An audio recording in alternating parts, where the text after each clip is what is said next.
Laban ng mga manggagawa, campus press at humanitarian workers. Ito ang mga balitang nakalap namin para sa Altermedia Network Pasada.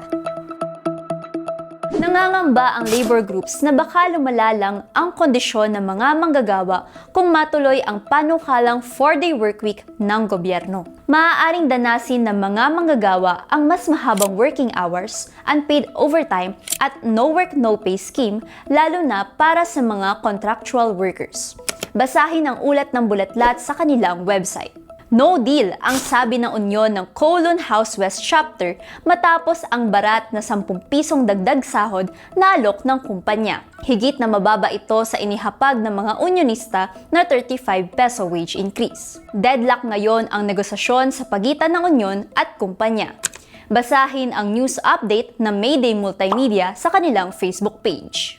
Higit 1,500 garment workers naman sa Cebu ang ginigipit ng kumpanyang Metrowear. Nagbibigay serbisyo ang Metrowear sa malalaking brands gaya ng Victoria's Secret at Lululemon. Alamin ang buong detalye sa ulat ng Aninaw Productions sa kanilang Facebook page.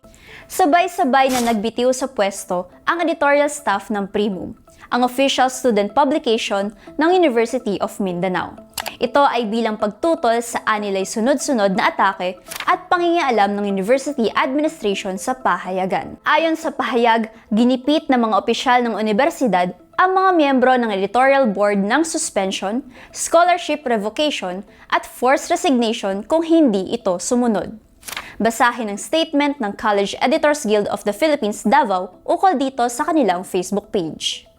Agarang pagbawi ng pondo ang panawagan ngayon ng Defend NGOs Alliance matapos ibasura ng korte ang kasong terrorism financing laban sa Executive Director ng Leyte Center for Development Incorporated na si Jasmine Jerusalem. Hawak pa rin umano ng Anti-Money Laundering Council ang pera ng LCDE.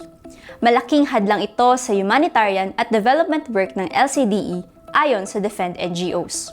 Basahin ang kaugnay ng mga ulat ng Pinoy Weekly at Bulatlat. Nabahala ang mga residente ng Cagayan de Oro nang makita online ang mga litrato ng US military troops sa Lumbia Air Base, ang natatanging EDCA site sa Mindanao. Kinumpirma naman ito ng 4th Infantry Division ng Philippine Army. Mababasa ang ulat ng Bulatlat sa kanilang website.